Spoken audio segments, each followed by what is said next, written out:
I'm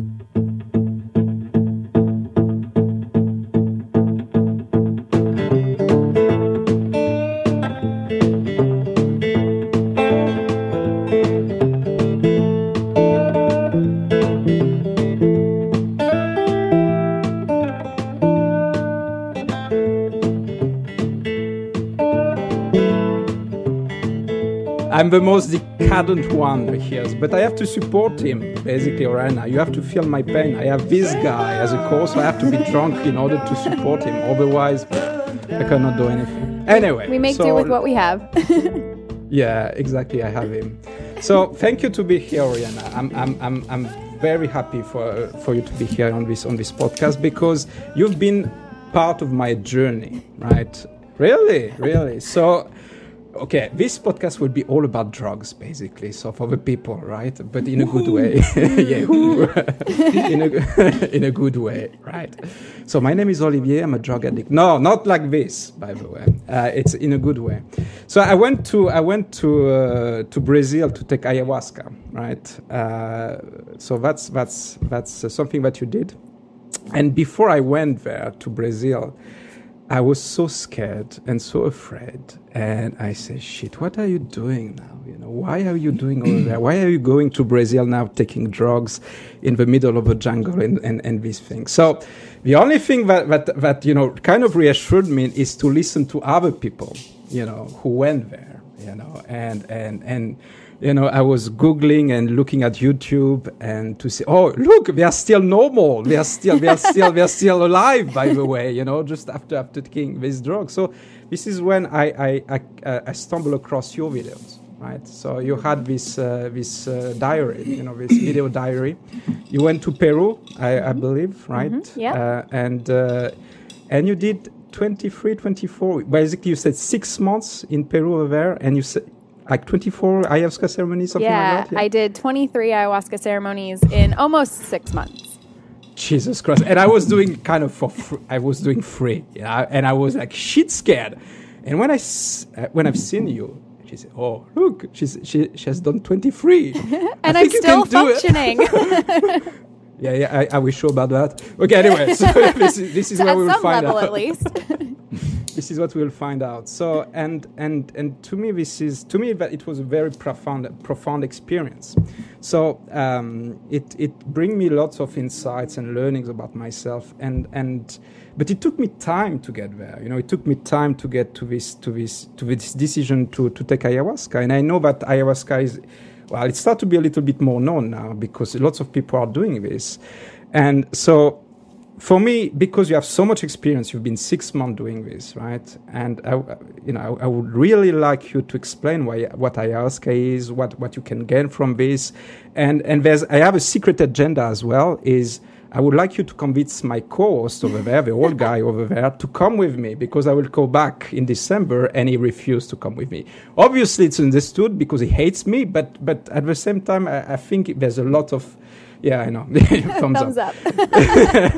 There's a lot of things that he can, I think he can enjoy himself doing these things. So anyway, that's my poor introduction, So I don't know why ayahuasca. Look at this question. Sure. Yeah. Well, wow. Those are some big shoes to fill to try and get your grumpy co-host to join you in December. But I guess I'll start with. Well, first of all, thank you for having me on your podcast, and I'm honored to have been a part of your journey. And it's just great to be here with you guys and to be able to share my story with your listeners. So ayahuasca, why did I even go to ayahuasca in the first place? Honestly, if I had not had a very strong reason to go drink ayahuasca, I probably wouldn't have. I was drawn to ayahuasca because I was looking for healing from a chronic illness. I had Lyme disease since I was a young child, and conventional medicine, long story short, had basically nothing to offer me. And so I was on this journey of seeking physical healing and also seeking some healing from the kind of emotional and mental effects of living with a chronic disease since I was a young child. And I was living in Europe at the time, and I experimented with a number of drugs as a teenager, but I had purposely stayed away from psychedelics because I did not like that idea of losing control of my mind. And so I was living in Amsterdam at the time, which is kind of funny, kind of ironic. And I actually wasn't smoking weed at the time. About 4 or 5 months before I moved to Amsterdam, I quit smoking. And then the universe brought me to Amsterdam, which is always funny. And I kept hearing about ayahuasca. A friend introduced me to the idea of it, said it was a really big blessing for her, that it helped her to heal some severe depression and emotional imbalances that she'd been dealing with since she was a teenager. In just a couple of ceremonies, she worked through things that she'd been on, pharmaceuticals and going to therapy for over a decade. And I found that intriguing, but I just kind of put it on the back shelf as something that, like, maybe someday I'll go do that. But I didn't feel a really strong pull to it at the time. And then I kept hearing about it. It kept coming up, and people kept talking about the wide range of experiences that they would have with ayahuasca. And I started watching some documentaries and doing some research. And then one day a friend sent me a Facebook message with a link to a retreat center in Peru. And he was like, "You have to go here." And so as soon as I read the link, I just felt this strong pull to go to Peru. So everything lined up, and less than, 8 months later, I was sitting down in the jungle in Peru to do my first ayahuasca ceremony. And in the meantime, I started to get a little bit of that overwhelming feeling of, oh my God, I'm going to be like in the jungle doing psychedelics for the first time. I don't know anybody in this totally foreign environment. So I decided to try mushrooms, magic mushrooms, a couple of times to prepare myself. Exactly. I'm like, well, I might as well go for it, I love that. So I went down to the Smart Shop in Amsterdam and got myself some mushrooms and set up in my apartment in Amsterdam and had a little ceremony for myself. And it was, I don't know if you guys have ever done mushrooms, but it was a good experience. Look at him. He's nodding like crazy. Nodding head. Yup. Done bad, did bad. But I'm really glad that I did it that way, that I had that first experience in a safe environment where I felt really comfortable. And then I, was in Peru in August of 2013, sitting down for my ayahuasca ceremony, and I was only supposed to be there for a month at the healing center, and it was 7 ceremonies over the course of a month. And my kind of intention for going, I guess, was the physical healing side of things. I wanted to not be in pain anymore, and I also wanted to kind of understand more clearly my purpose and my mission and why I was here. I've always had this strong feeling since I was a kid that I was going to create some sort of impact in the world, and up until that point, it was not coming to fruition. So I was like, what am I here for? I got to be here for more than just going through the motions and working 9 to 5 and living in the matrix, going through the rat race. So those were my 2 big intentions going there, was for physical healing and some clarity about what the hell I am doing on this planet. And in my first ceremony, it just became clear that I had been brought to ayahuasca for a reason, that it was a part of my journey and it was going to play a very big role in my life. And I was told to stay at the retreat center. And so it just lined up that they had a spot available. And then I ended up staying there for 6 months doing a work exchange. And in the time, I did 23 ceremonies. And every ceremony was completely different. I was shown every kind of aspect of myself, from the light and the dark, the good and the bad, both polarities. And I was given the opportunity to heal some of my kind of traumas that just come along with being a human. Even if we haven't had any really significant traumatic events in our life, just being in a body and interacting in this world can bring some stuff up and can cause some emotional trauma. And, I've been involved with, I don't know if you guys are familiar with Tony Robbins. Oh, yeah? Yeah. Yeah. Little bit. Yeah, I figured you guys were. I went to my first Tony Robbins event when I was 15. And I've been pretty involved in that community since then. And so I'm pretty familiar with, NLP and coaching and all of these different things. And I've experienced them. And I've done all kinds of different healing modalities, seeking physical, mental, emotional, spiritual healing. And ayahuasca was revealed to me that all of these things that I'd been doing before coming to ayahuasca was just the tip of the iceberg. It was just scratching the surface of what we are capable of healing on a deeper level. Well, wow, that's profound and deep, actually. but for someone who never heard about ayahuasca, can you explain what ayahuasca is? Like very, very shortly, you know, what it is? You know, I can give you the scientific term. I've learned it by heart. Dimethyltryptamine, you know. Yeah. But how is it? You know, how is it prepared? Can you give it a little bit more? You know? Yeah, definitely. Yeah. So ayahuasca is a plant medicine that's used by the indigenous people down in South America. And the healers of these tribes are called shamans. So they're the medicine men and women. They're the people that the community will come to for healing of any kind. And ayahuasca is a brew that they use to basically enter into other dimensions, other aspects of reality that can bring about all of these different levels of healing that I was just talking about. And ayahuasca is a combination of two different plants. There are actually a number of different plants that can be used, but the kind of authentic version of ayahuasca is the ayahuasca vine and the chacruna leaf. And the chacruna leaf has what you just referred to, dimethyltryptamine, which is also called DMT, which many people are becoming more and more familiar with. And DMT can be synthesized and smoked, and you can have kind of similar experiences. But ayahuasca is different in that it has a spirit behind it, and it can seem a little woo-woo and out there, you know, talking about this. And trust me, I get it, because I'm very scientific-minded, and I, studied biology in college, and I was like, okay, plant spirit, I don't really know about all this. But once you start to experience it, you'll start to kind of understand more and more when people say, they call it Mother Ayahuasca, because it's a very nurturing, feminine, kind of supportive spirit. And not that she's always like easy on you. It can be, just like a stern mother. Sometimes she has to, lay down the law and put down the rules. And ayahuasca will do that for us. But it's always this kind of nurturing, loving presence that's with you during the process. So ayahuasca is brewed with DMT, the chacruna leaf, which contains the DMT.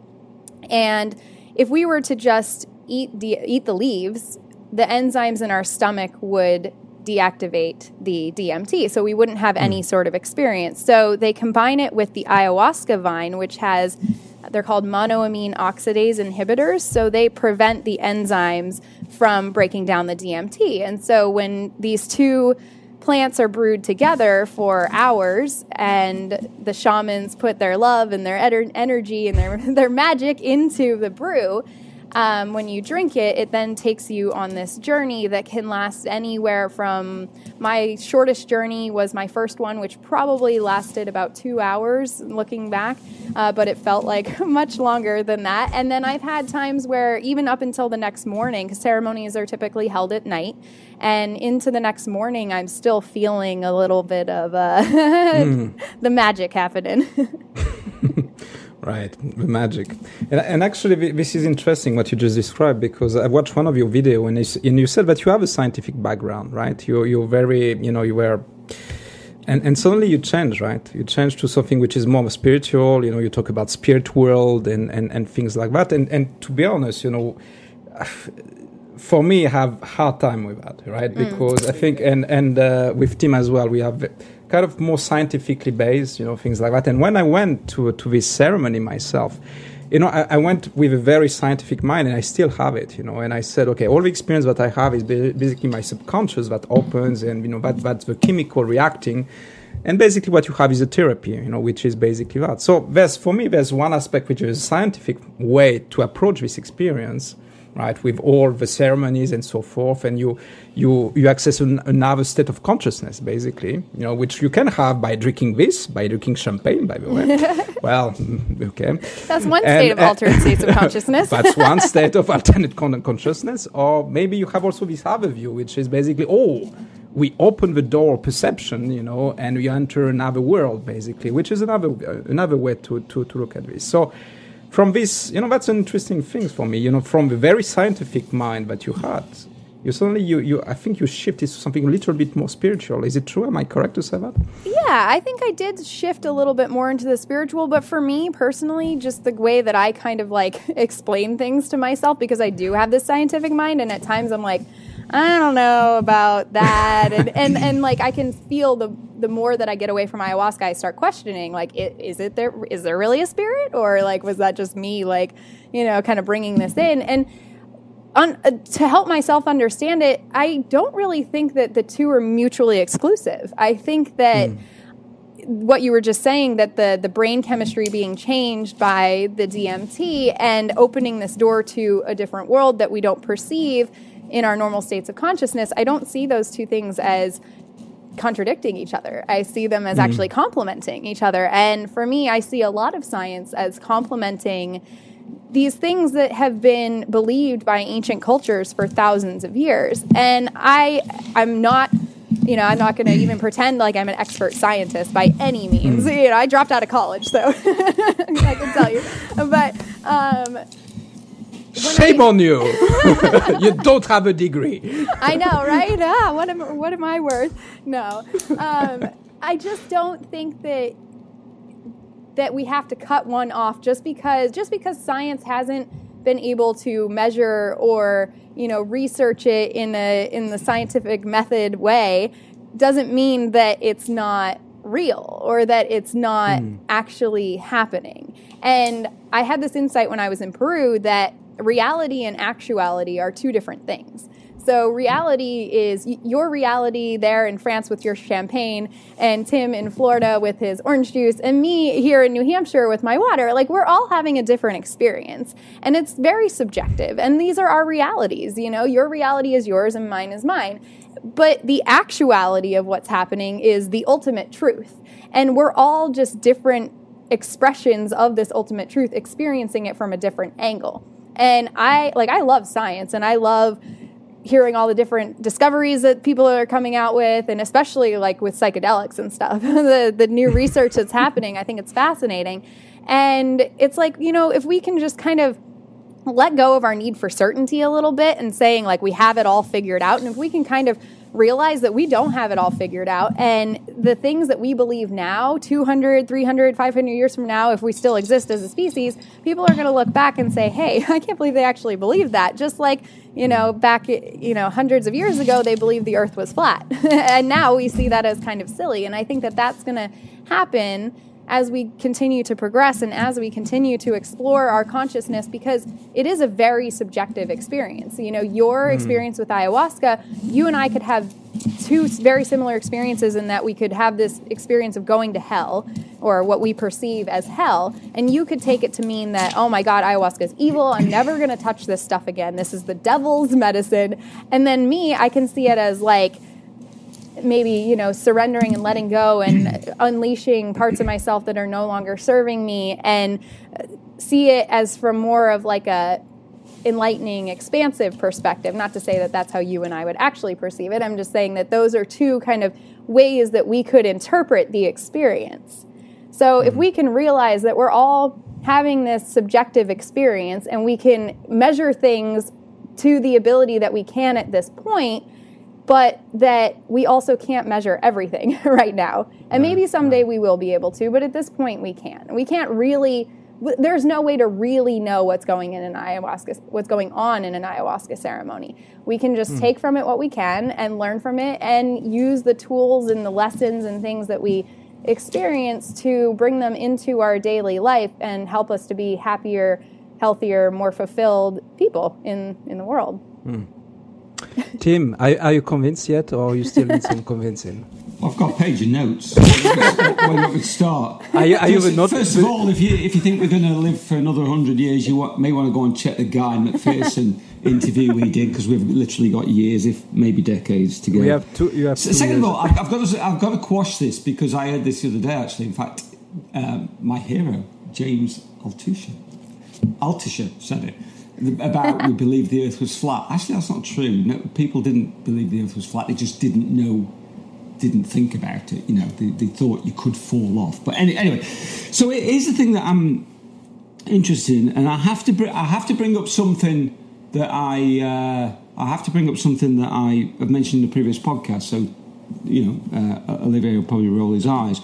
Are you familiar with Ram Dass? Yeah. Not super familiar, but yeah, I kind of know. Oh, okay, so Ram Dass and Timothy Leary, and there was a group of them, and I'm trying to think who the other ones are, at Harvard in the late 60s. They wrote a book, or there was a book written called The Harvard Social Club, and they had a belief that they used to go down to Mexico to take the mushrooms there, to trip on the mushrooms, because they believed that was a spiritual experience, and it took them closer to God and closer to whatever. And then by the end of it, they realised, no, it's just getting high.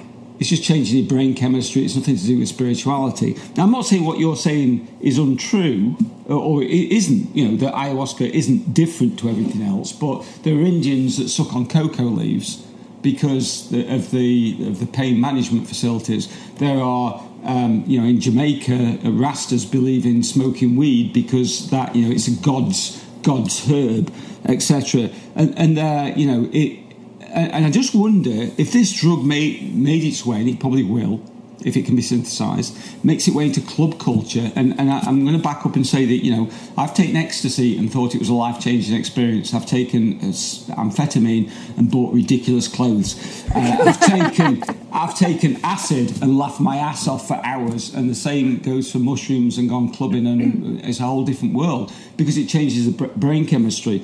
Now, I'm not saying any of that isn't spiritual. I have no idea. But it's interesting to me that it's like, if this was a club drug, I don't know, I've no idea about you, Aurianna, but for Olivia, I'm pretty sure he wouldn't have gone and taken it.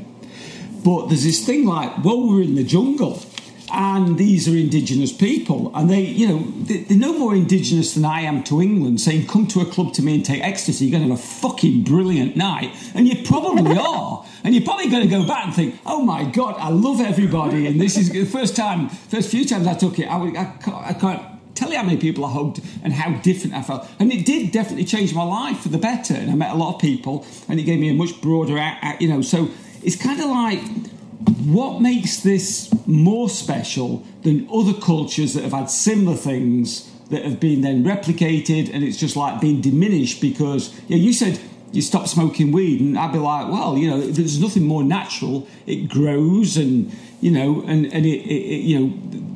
lethal dose is a £1 block dropped on your head from a 10-story building. It's not going to kill you. It's not going to harm you. Yeah. If you smoke it through water, it's also not damaging to the lungs because it cools it down. So there's no. Although it has been proved that it can produce psychosis in certain types of people if they're already predisposed. So that's where I'm wondering what the difference is. I'm not saying there isn't one. I'm just saying I want to be convinced. And the reason I'm not going to live in Brazil is not because I don't want to. I'd love to go to the Brazilian rainforest and take drugs, but I also want to go on holiday with my friends. So it's either or. And I'm not sure my wife would. Where are you going? Just off to Brazil. What for? I believe there's some really cool drugs I can take into the jungle. Yeah, with a Frenchman. Yeah. So yeah, that's my question to you. First of all, I want to clarify. I quit smoking pot 3 years ago because my relationship with marijuana was very unhealthy. I was using it to run away from my life, and I have since created a much healthier relationship with marijuana. So I am by no means against marijuana. I am by no means against really any of these, you call them drugs. I choose not to call them drugs because I just don't see my relationship with them in that way, because I have done drugs in the past. And for me, drugs connotate a very unhealthy relationship in that we are using them to run away or to distract or dissociate ourselves from life. Whereas when I say plant medicines, I see it as our intention is to maybe not have a spiritual experience so much, but to learn more and to grow and to expand and to maybe create a new world view of that comes through this expansion of consciousness that can come from any of these whether they be natural plant medicines or MDMA or anything like that. So I just want to clear that up real quick.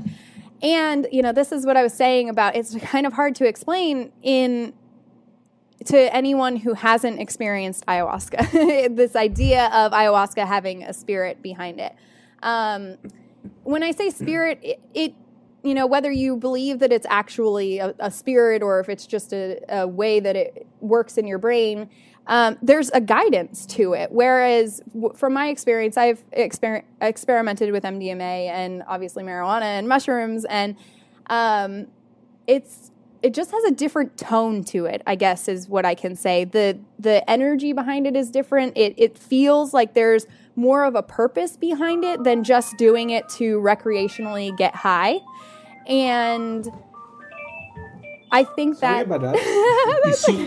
It's such a fucking amateur, honestly. Damn, I lost my train of thought. It was extremely... It's high. It's all right, don't worry about it. We all do that. We all start off conversations and lose them when we're high, yeah. For fuck's sake. For the first time I have a phone call in my entire life. So anyway, sorry about that. It was a wrong number, don't worry. Sorry, that's for sure. Yeah. But maybe to help you, but just to help you, Aurianna, just to answer Tim, just for one quick things, because you mentioned the club thing. I think if you give ayahuasca to people, first of all, everyone will puke. First of all, that's the first reaction within an hour. So I don't know how sexy and cool and everything you'll have people dancing and puking at the same time. So that's, you just picked up my train of thought. Thank you for that, because that's exactly where I was going. I was going to say that I really cannot imagine someone doing ayahuasca recreationally, because first of all, it tastes horrible. Like, it's disgusting. Even I get nauseous just talking about it. But so to even ingest it is not a enjoyable experience. And oftentimes you get nausea and vomiting and diarrhea and sweating and crying. It's exactly the same with a lot of amphetamine-based drugs. They do exactly the same thing. I've taken drugs where I've been really nauseous after taking drugs, and I mean, I've never taken heroin, but that's a classic example. But I know people that used to take it before a club and feel nauseous, but so... I think I want to hear a solid reason, and I'm going to put both of you on the spot now. Okay, a solid reason. All right, here we go. And I think the fact that the book that I read, where they believed that mushrooms and then acid.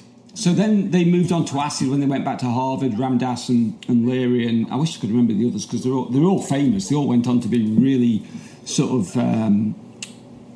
Successful in their fields, in their different fields. Do you want me to Google that for you, man?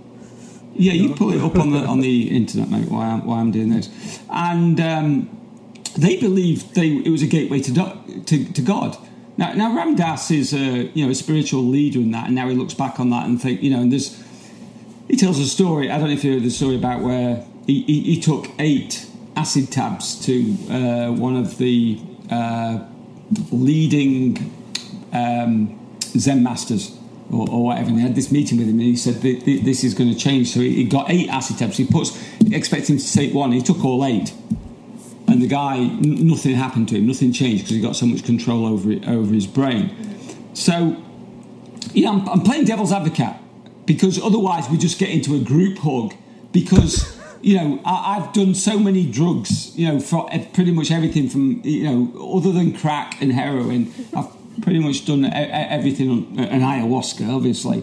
And I've heard the same arguments so many times, that this is going to expand your brain or this is going to do this. And you say you don't like we're talking semantics. Okay, yeah. So to me, ecstasy, when I first started taking it, it was just like mind-blowing. It just changed my perception, and it did. And it changed it for the better. It made me more open-minded. Now, I'm not trying to condone taking drugs. I'm really not. That's not my job. I think we do a shitty job of educating kids. We say drugs equal death. They see the friends go out and take it 20 times and have brilliant nights and think, no, it fucking doesn't. I'm going to go have some of that. So we do a shitty job. It's just like, well, okay, you can take this, but here's what you need to be aware of. This is what can happen if you go over the top. And the same, I suspect the same with ayahuasca. Anything that, it must be changing the brain chemistry. It must be. You talked about monoxamine inhibitors. Now, MAOIs, they are the strongest antidepressants on the planet. In terms of doctors don't prescribe those unless they're really desperate. because nothing else has worked, because there's so many things that interact with it. Normal things like cheese and I think it's grapefruit or whatever, but certain foods. Now, if you're telling me that's part of what you're taking, immediately I'm like, I kind of want to be convinced. I really do. But I've heard the same argument so many times before about different types of drugs. So come on, bring it on, convince me. And because you've got support with my co-host. So I think that your scientific, rational, logical, practical mind is not going to like this answer at all. And the only really answer that I have for you is you have to experience it for yourself. Because like I was saying, it's completely subjective. And we can talk chemicals. Can I buy it on the internet? I would not recommend that. I would totally not recommend that. Banging on my door. Is it illegal to buy it on the internet, or do I have to lie in a jungle full of snakes, or what? It's illegal. What classify one or legal one? Yeah, so ayahuasca itself, once it's brewed, I believe it's a class 1 drug. Yeah. But the two parts of the brew separate are legal. So you technically can buy them online. And wait, I would not recommend that at all. So I think part of what can alter the experience, or how do I want to say this? So what gives us the experience and what people connect with as the spirit of ayahuasca is the work of the shaman. So the shamans can bring you deeper into the experience or further out, depending on where you're at. And they use their songs, they use tobacco smoke, they use flower water, they use their hands to change the energy around. And it's very hard to explain to someone who hasn't had the experience, and I can sit here and try to convince you all day, but until you've actually experienced it for yourself, there's no way that you'll ever really be able to know. And that's my answer on that. No, and by the way, I don't want convincing about, I don't need convincing about the effects, that because I understand that every drug is different. I mean, some are similar, but whatsoever, but acid is slightly different to mushrooms. Mushrooms are way different to amphetamine and to MDMA or whatever. That's not what I want convinced about. What I want convincing about is the same things have been said about so many other things with the same conviction.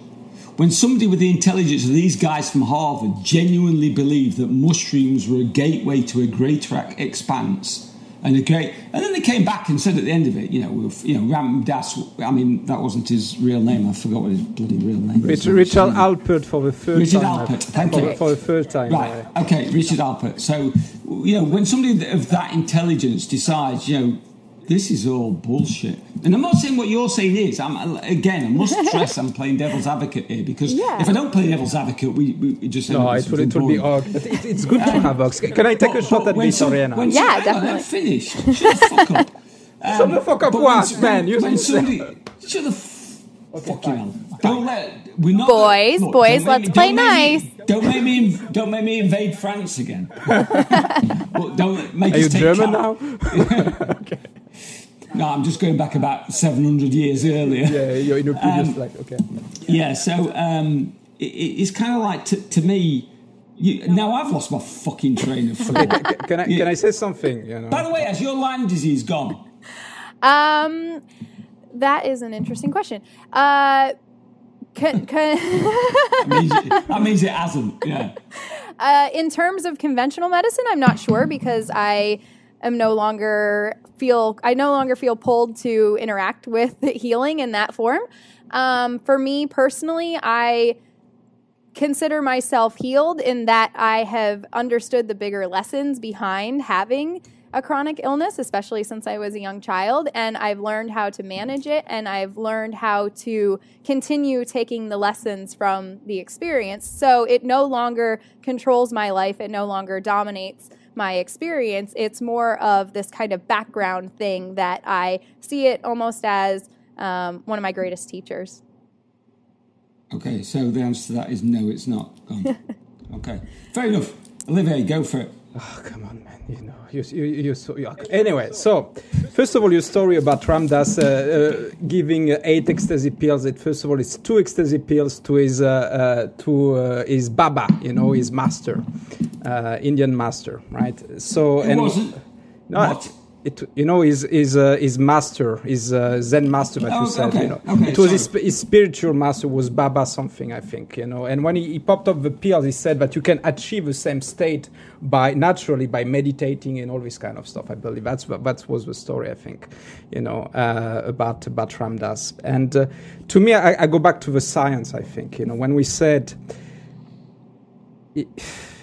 if you look at this website, which Amber Lyon has created, which is reset.me, which is very scientifically, the route is very scientific. It's basically to find all the benefits from the medical point of view. Sorry, can you just spell out that? Reset.me. RESET.me.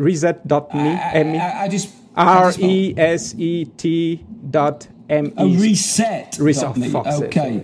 Reset. Sorry. Reset. I thought it was like some French word. Just in case anybody's listening and wants to check it out, like I do later on. Yeah. So reset, for English people, English-speaking people, that's reset.me. Reset. Which, by the way, I've written a couple of articles for reset.me, so you can check me out there too. Excellent. So the thing is, what you see over there is all the studies that have been done for drugs, meaning that, I know that you are on with us on this. Is basically drugs has some beneficial effects which has been proven in terms, for instance, marijuana oil, for PTSD treatments and things like that. So I think where I'm coming from myself is before that the story that we have been told is all drugs are bad. Right, it was like okay, it's bad. You shouldn't take it because you'll become an addict, and then your life would be ruined, and it's the end of it. So please stay away from dogs. Right. So then we all been in this journey to say okay, fine, we will play by the rule and we'll study hard. Dogs. You just said dogs. You just said stay away from dogs. Drugs. Yeah. Fuck. You said dogs, didn't drugs. you? We all know drugs. what you're talking about. You said dogs, yeah. Stay away Fuck's from sake, dogs. thank you for supporting me on this. Look behind me. There's a fucking dog there. What do you want me to do with her? Get rid of her? And I've got 2 more in there. You doggist bastard. Keep going. You were on a good roll. I was on a good roll. I think I look at me serious and everything. I had some things, to say. We live this life, and we've been in the system, work hard and everything, and we suddenly say, oh shit, it's not like we have been told, right? So, and we discovered this way of living. Maybe is not ideal kind of. And if we had this, and this is what made me change my mind, is to say this kind of what we call medicine, or it's a custom, or taking this ayahuasca has been done for so many years before, and it has stayed over there in this tribe. If it was a bad thing, it was like okay, there's no value for that. I think they would be intelligent enough or smart enough to say, okay, you know what, puking is not fun. Let's drop this, right? So I think there is a benefit effect. So this is what it triggered my curiosity, and then I researched and I said, and one thing that convinced me, first of all, is this podcast that has been made by Amber Lyon in the Duncan Trussell podcast, if you can understand me, what I'm saying right now, but Duncan Trussell. And then when I heard her to say how it changed her, it was very convincing. It was extremely convincing. To say something, she was so depressed, she was searching for meaning and things to do. So when you hear these people and when you Google and you hear so many other people to say, look, something changed in me, something, I was like this before and then I was like that afterwards. So you're just curious and you try, and you try. I've got to make a point. Yeah. So, your extrapolation there, or your presumption, this, people do this, it makes them puke and they carry on and so forth, therefore it can't be a bad thing. Go to fucking any English city on a Saturday night and watch people puking up outside a pub or a bar and then going back and drinking more, and then tell me it can't be a bad thing because people are still doing it after it makes them sick. The world's full of fucking people that do things that make them sick that they carry on doing. So I think that is just such a lame argument. Sorry, mate, but it really is. I want to throw something in there that See, you, Tim, have a very, very Western mindset. You know, even when I said that for me, I consider myself to be healed because it's no longer ruling my life and I'm learning from it. And it is now a tool in my toolbox to enhance my human experience. And you just, you know, kind of under your breath said, oh, okay, so you're not healed. It's like, okay. It wasn't under my breath. Well, it was just real slight. And then we left it. So I want to bring it back to that in understanding it's not right or wrong. There is no right or wrong. Like, we are all just having our own human experience. And if, for me, my human experience is enhanced by believing that this disease that consumed my life, and when I say consumed, I mean consumed my life for the majority of my formative years, is now an ally for me, then who is to say that's wrong? And who is to say that that is not the deepest form of healing? Like, who is to say that this thing needs to leave my experience? And so to come around to the purging thing, so you can go to any pub anywhere in the world. You know, it doesn't have to be England. It could be anywhere in the world. And there's people who are getting shit-faced and puking their brains out. But that is not the purpose of ayahuasca, and in purging is in releasing. It's in letting go. It's not in bringing in more toxic things into your life, whether they be physical or emotional or energetic. It's in releasing. And so we have this coming full circle to when I said that you have a very Western mindset in that puking is bad, right? Puking is not bad in and of itself. It's actually serving in the ayahuasca experience. And it's come to now, after having over 20 ceremonies, I've come to a place where when I'm purging, I actually am grateful for it because I know that I'm letting go of some shit that I do not need anymore. And so purging outside of a pub and purging in a sacred ceremony in the middle of the Amazon jungle with these shamans who have been doing this for thousands of years are two completely separate experiences. It's actually the same physical manifestation is happening. You're releasing stuff from your stomach through your mouth, but the experience and the subjective experience of it is polar opposites in my opinion. All right. Well, first of all, yeah, maybe I have got a Western mindset, but in terms of the way you've dealt with it, I think that is really important. I think that is really useful. My personal opinion is that could have been brought about by maybe meditation, by maybe other things. It doesn't necessarily mean to say you've got to go to the Amazon or the Peruvian jungle to do that. So I'm not trying to dismiss that. I think that's really important. You know, I'm all about reframing, about looking at things differently, about looking at things as learning experiences, etc., etc. So I definitely didn't say it under my breath. I wasn't trying to be disruptive or trying to undermine your opinion. I'm just trying to say, okay, so it's not changed, just the way you view it has changed, and that is important. No, it has changed. It has changed physically, but it's also not. I'm not healed in the sense of, do I not have any physical symptoms anymore? No, but that right. Healed, that's from the Western paradigm. And I apologize if I got a little heated there. I want you. No, bring it on. Come on. Tell me I'm I wasn't trying to undermine your opinion or your experience either. It's just that, healed from the Western, mindset is you no longer have any of those symptoms, or you no longer experience whatever was ailing you in the first place. And it's just, again, it's semantics, but it's important. It's important because it again, I'm going to keep coming back to, it's a subjective experience, and my symptoms are definitely better, 100%. Not 100% gone, but they are much better. And I'm able to experience them, yes, in a much different way. And for me, from my perspective, whatever perspective I want to call this, is that's more important for me, honestly, than just letting it go and then going about my life in this kind of asleep state and not learning anything from this thing that has been a part of my life. Okay, and I get all that, and I want to reiterate that I've got to play devil's advocate, otherwise we're going to have the worst podcast in the history. We already are, my friend. It's okay. We've already got number 1, 2, and 4. We will be aiming to get 1, 2, 3, and 4. And I thought that was what you meant. It's not that, and I get that. And at the end of the day, it's down to the individual. If you go and do this and it makes that difference to your life, then it's important to you and it's crucial to you.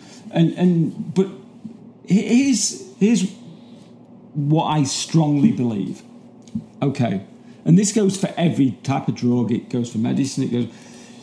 A lot of it is down to what we believe, our belief system.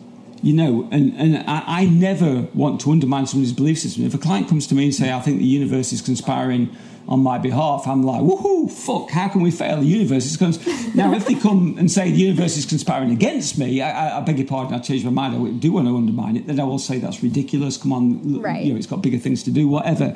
So I want to support somebody's positive beliefs.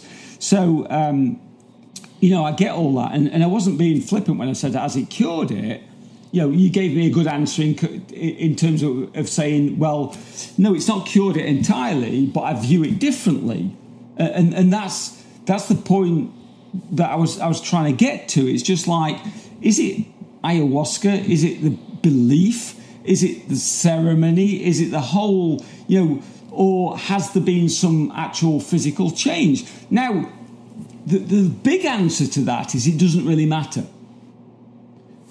But, I don't know why. I'm looking at Olivier and he's going, ooh, he's got his he's like, I'm sure he's going inside his head. No, in some stupid French accent. No, I was kind of admiring you. I say, but it's kind of intelligent what he's saying right now. It was purely coincidental, don't worry. But the belief systems, I do believe. So one of my favourite books of the last year is a book called Mind Over Medicine by somebody whose name I forget. She's really nice, and it talks about how our belief system just overpowers really anything within reason. I'm married to an oncologist, and I know that there are people that strongly believe that they still die, and there are people that don't believe that still survive. But within reason, it's got a very powerful, and it can drive us forward. And what you've done is a brilliant, from a coaching perspective, is a brilliant reframe on your illness and looking at it. This is there to help me. This is there to, this isn't there to hold me back or whatever. It's to teach me lessons. It's to, to allow me to be a better person, etc., etc. Now, the link was you went from feeling like shit, no doubt, with Lyme disease. It fucking sucks. For anybody that's not listening, go and Google it because it's horrible. You went from there to thinking to first of all your symptoms improving, and also the fact that you viewed it entirely differently. So I've spoken to a lot of cancer patients because obviously, as I just said, my wife's an oncology specialist, and I also have a condition called hemochromatosis, which puts me in a cancer ward once a month for a phlebotomy, even though I haven't got cancer. And I talk to these people, and they just either one or two things happen. They either are really amazing or they're really down. So they use the experience. It's like not many people get cancer and recover from it and say, I wished I'd never had it. Most of them are glad they had it. It made me a stronger person. It made me understand the importance of life, about what I can do and what I can achieve and whatever. And it sounds like you've done that. And I just wonder if something else could have tripped that. Aurianna, whether... and I'm not against this, and I have to keep reiterating this. I want to fucking do it. If money wasn't an option, I'd be there in Brazil with him in the jungle. If I pay for you, would you come? Yes. Woo! We got that recorded. So yes, I would definitely would. I definitely would come, as long as it wasn't over the Christmas period. It's kind of like, do you think that's the only thing that could have got you there, or do you think it just fell into your lap at the right place at the right time? Does that make sense? Definitely. Yeah, definitely. That makes sense. And, I think it was a little bit of both. It was the right place at the right time, and it was ayahuasca. And the whole experience for me, my experience was a bit different than say if you just go and sit for 2 or 3 ceremonies. I was deeply immersed in the world of shamanism for 6 months, working with other plants, not just ayahuasca, and doing other plant medicines, and just being kind of bathed in this healing belief system that everybody at the healing center had, right? So I had been, again, to make a long story short, it was about for like 3 years before going to Peru, I had started kind of exploring the idea of spiritual healing, because when conventional medicine says we can't do anything for you, you have 2 choices. You can either choose to believe that and just, go with what they tell you, or you can choose to find another way, which was what I did. And tell them to fuck you. Exactly. I hope you tell them to fuck you, I'm going to find another way. Yeah, and just say, and for me, it was like, you know what? No thanks. Like, I get why you believe what you believe. This is what you've been trained in, and this is what you've seen. And I'm just going to choose to believe that there has to be another way, and I'm going to find it, and I'm going to figure it out. And so it was a whole process for like 3 years of, shedding all of my old belief systems, being willing to let go of that old paradigm belief that I cannot heal from this, that so many doctors and so many people had told me, Lyme disease, you can't come back from that. It's going to damage you, and, this and that. And so releasing that was a whole process, and then more fully embodying the belief system that I can heal myself and that I can on my own figure it out. It doesn't matter if I don't have a college degree, which I actually do. I have a 2-year degree. But if I don't have a bachelor's or I'm not a medical doctor, that doesn't mean that I can't figure it out. And then Peru lining up the way it did, that was just, and it seems like you're not a firm believer in the universe, but I am. And for me, that was an example of synchronicity at its finest, the way that all the details lined up and me ending up staying there for 6 months. And I guess to kind of answer your question more fully, it went from, before Peru, it was more of an intellectual belief. It was this kind of, I'd affirmed to myself a number of times that I can do this, I can figure it out. I don't know how long it's going to take, but I'm going to do it until I die, because I don't really have any other choice. I have to do this. So I just kept telling myself that I would. And in Peru, it became more of a experiential wisdom. So it went from this intellectual wisdom to experiential, and it's deeply ingrained in me now. It's this deep-rooted belief system that didn't exist before ayahuasca. And it's, I can't wait to write a book about my experiences in Peru, because good. I can't wait to read it. Because seriously, when I talk about these things, how I came to this place, yes, it was the ayahuasca ceremonies. Yes, it was the things that I saw and the things that I released in those ceremonies, but it was also the experience around the ceremonies. So someone in Peru told me when I was getting ready to leave Peru, she told me, life is the ceremony. You can sit in ceremony, but you have to go out and use this stuff, what good is it if you don't take the lessons and the learnings and actually apply them to your life? And in the year and, the 15 months or whatever since I've been back from Peru, I get what she means. It's been taking those lessons and really using them and really, almost experimenting. I am a little bit of a scientist still, in that I experiment with life, is, this idea of the universe supporting us or not. Okay, I can intellectually choose to believe it, or I can start to experiment and see what happens. And then if I'm getting these things that are supporting and reinforcing this belief system, then the belief system becomes stronger, and it becomes more of an experiential belief versus an intellectual belief, just because it's what I've read, or it's what I've talked to people about, or it's what other people are saying. Does that make sense? Yeah. And no, it absolutely does, because experiential beliefs are a lot more powerful than reading something. I could go and read on Fox News that anything. Doesn't matter. I'm going to come up with an example. I'm going to read anything on Fox News and Believe. Man, I'm so happy you're smiling back again. Yay! We're all happy again. No, I found this fascinating. I would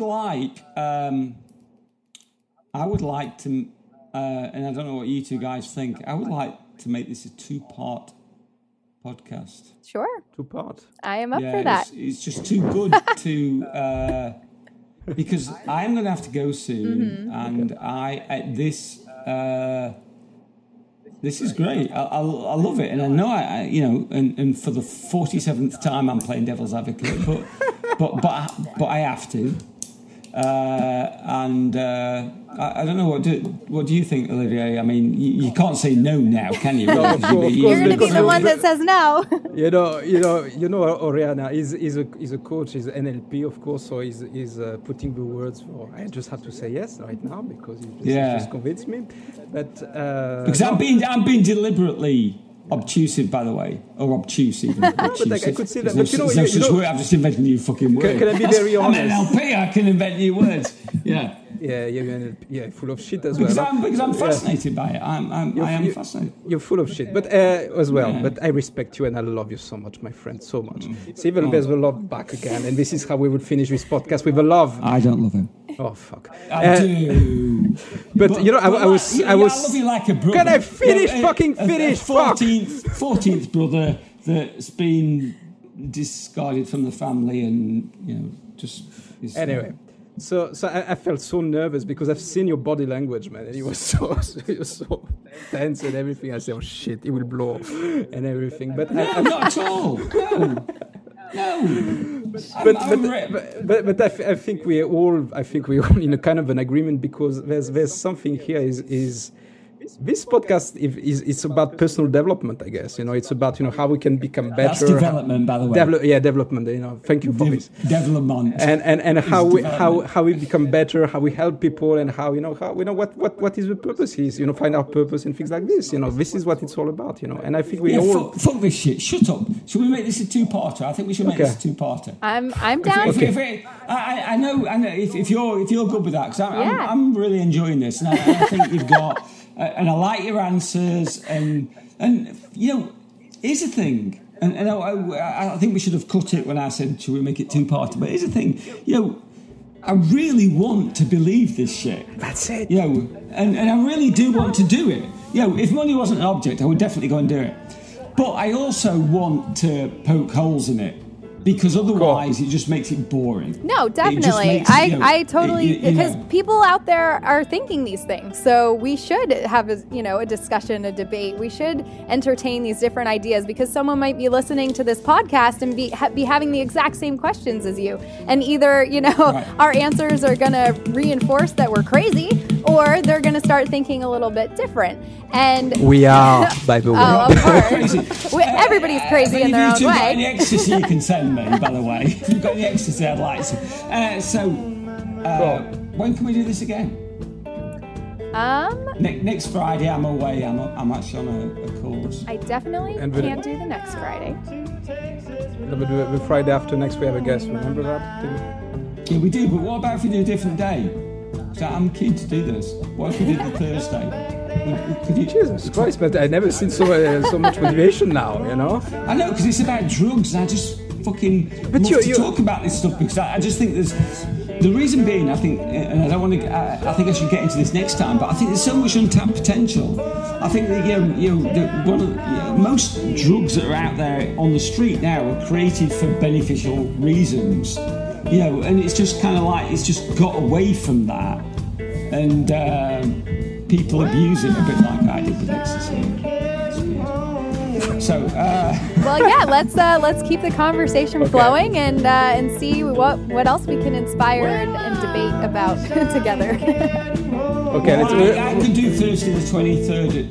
Okay, maybe we can do this via email. Maybe an exchange. I don't think it would be very interesting right now to find a date. Well, fuck you then. Fuck you then as well. Fuck you. No, fuck you. Fuck you. Aurianna, it was a pleasure. Sorry about all this.